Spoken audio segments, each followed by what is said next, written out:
Hello, everybody, and welcome back to Corpland Academy.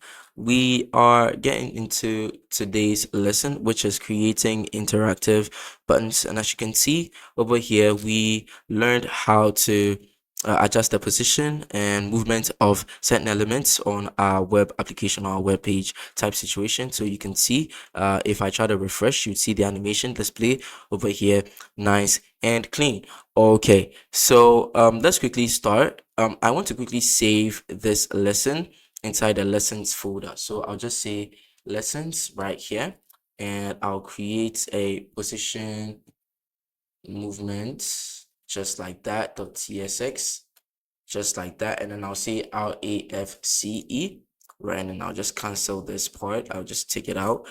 And I can simply come here and I can like cut that part out and I can just like paste it right here so that you can pretty much go back and refer to those lessons. If you don't have the RAFCE thing, right? If you don't have it, all you have to do is to go to your extensions and you can install this extension. Check the name, DSZ, and all that stuff in there. Yeah, that is if you don't have that RAFCE thing. But yeah, just like that, and then I can simply copy this thing and this motion import, and I can just like come here and put that in there just like that. All right. So yeah, we have that already set up. Let us come back and let us create this empty React fragment that we have right here. Now, we want to learn how to interact with buttons, right? So the first thing is we want to create a button element, right? Using our motion dot button, right? So motion dot button, just like that. Exactly. Then after we would say what? Shop now. Right, this is a really cool CTA that we see all the time, right? Shop now, just like that. And as you can see, when we do anything on this button, it doesn't really like do anything. All these features are pretty much already set inside the default CSS and app.css that Next.js gives you, right? Like right off the bat. And but like we don't want to do any of that, right? We want to create our interactive buttons to understand our frame of motion more and get more control over it, right? Now, we are going to understand how to apply the hover effect and then also the click effect, right? So, or the tap effect. So, usually when it's just normal CSS, you just have to define this hover thing and then like write what you want to write type situation, right? But this is an animation library, so we don't need any of that. You see what I'm saying? Like most of the things are already specified for us, so we just need to find the right prop and then just put it in there. So if we want to apply a hover on this button, what we are going to do is you're going to say wow hover, just like that, and then we open up this object right inside it. Then we want to increase the scale of the button when we hover over it. So we want to increase it by 5%, right? The scale is pretty much 1, right? But if you want to increase by 5%, you can just do it 0.5, like 1.0.5, right?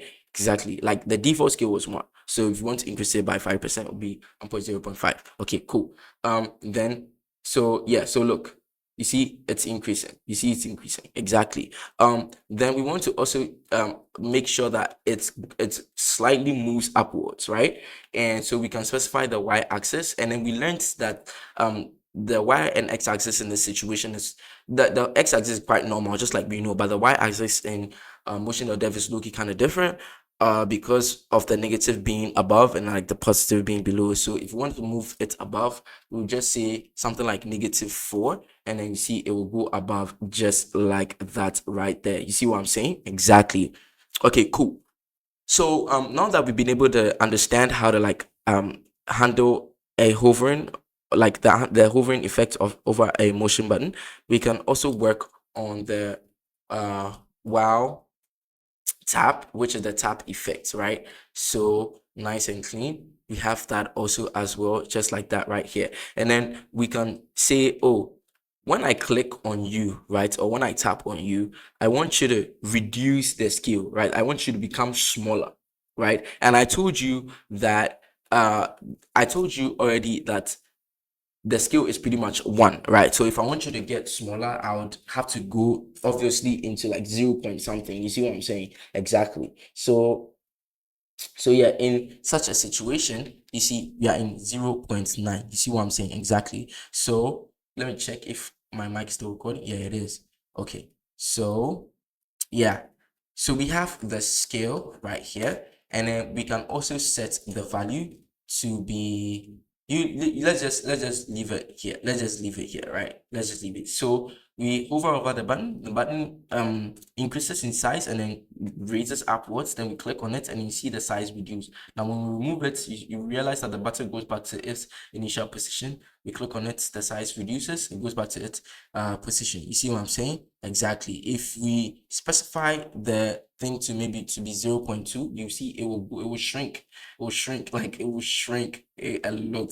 It will shrink by a lot, right? So we want to keep it at the 0.9 value, just like we have right here. Okay, nice and clean. All right. Now we already see that the button right here, it shows this springy type animation, but at the same time to look kind of linear. But if we are not sure of the animation type, we can simply set it by passing a transition prop just like that, and then we set the type to be spring just like that. Oh yeah, we set the type to be spring just like that.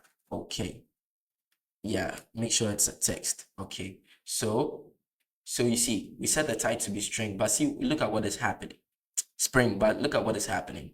You see, it looks quite slow, like it seems quite slow, right? Like unlike the other one where we just left it to be default and then it looked really cool, just like a button. So if you like, you can just keep things default, just like the way they are right now, or you can set it up, you can have more control over it. But I'm pretty sure if you're using AI to code and whatnot, you would encounter a situation like this, and you realize that AI would add two specific values, which is the stiffness and then the damping. Right, so stiffness and then the damping. For a typical button, most of the time the stiffness is 300, right? And then the damping is 15, right? But this autocorrect is giving us 410. Let's test that out. It probably is a calculation thing. So you see exactly. It pretty much looks just like that. And then let's go back to the whole 300 thing. And then 15, the damping is 15 right here. So let's try that too as well.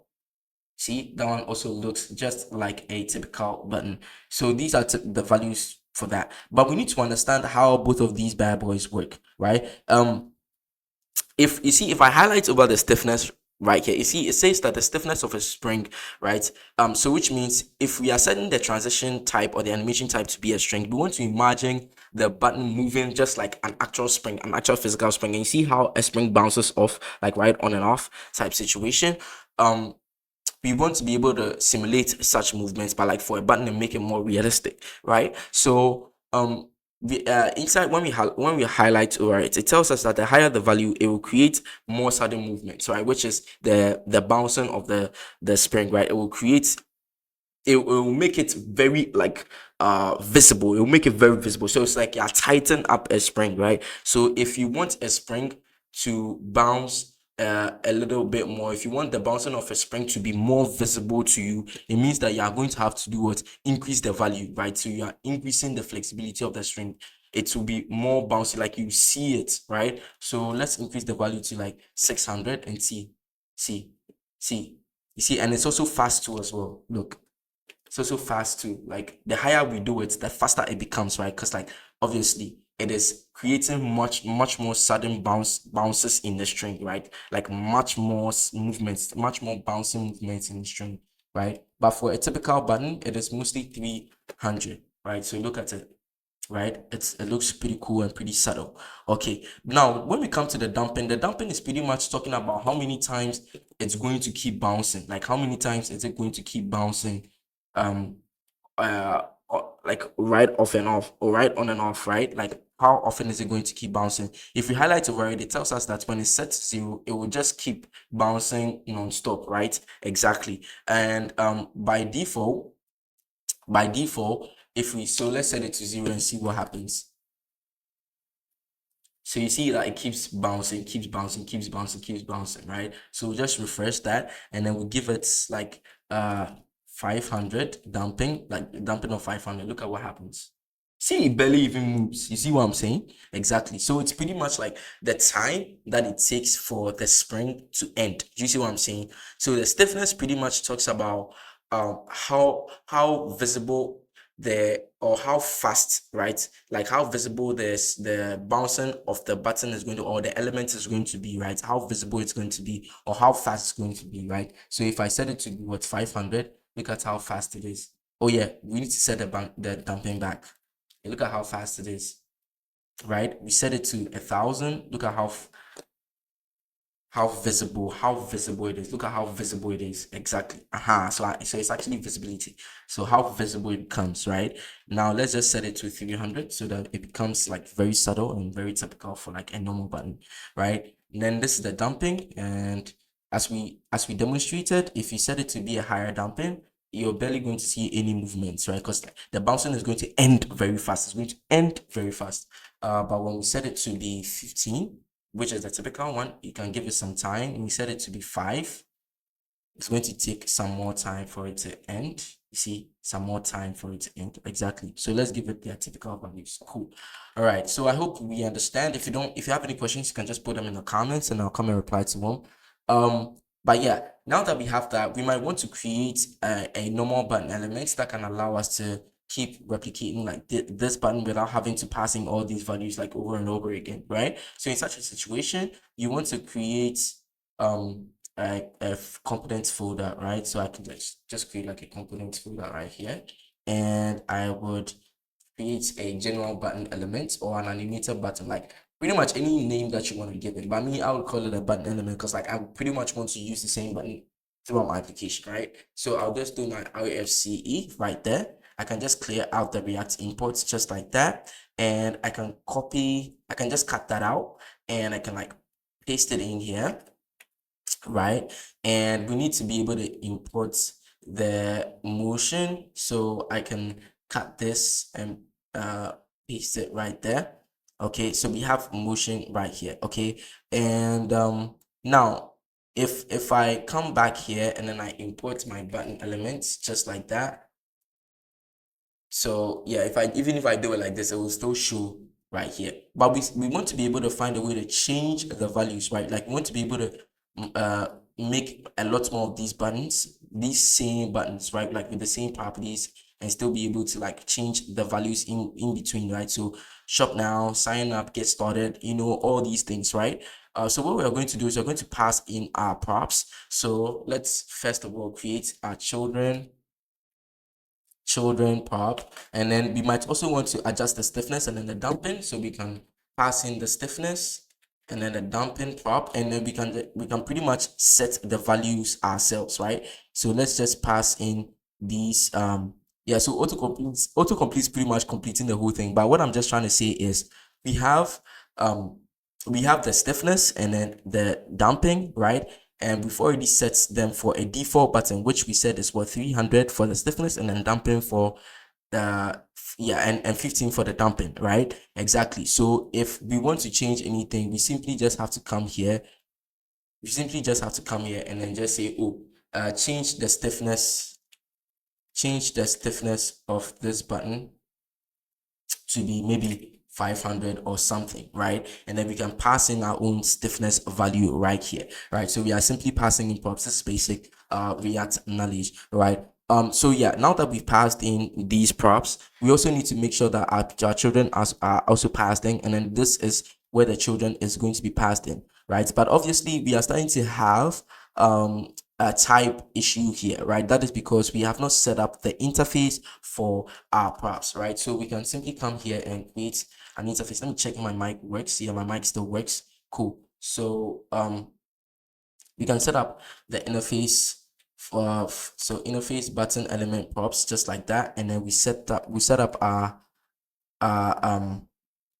our props just like that. So we set up the button props right here, and then we have the children, which is what's going to be a react node, right? And then the stiffness is going to be an optional prop, which is a number, and then the dumping is also going to be an optional prop, which is also a number that we can specify. We can pass in the prop by setting it up like this. We can do this, right? We can just like put it in there like this, and then another way we can also do this is we can just come here and then see that, oh, this is a functional component that we are getting. So we can say react.fc react.fc, and then we can pass in what the button element props right here. You see what I'm saying? Exactly. And then we have it in here just like that. All right. Okay, cool. Yeah. So that is it for setting up um our button elements, right? So let's reuse it right here. So these ones are pretty much showing the error because obviously our children is mandatory, right? We can't create a button and not passing any value. So we can say something like get started. So get started, right? And then we can say shop now, just like that. Oh, shop now. And then we can see something like log in. Oh, log in, right? And oh no, I don't want to do all that. Yeah, so shop now, get started, right? And then maybe we can add one last one, which is what sign up, just like that right here, right? And then we can just like clean out this stiffness. Right, cool. All right, cool. All right, cool.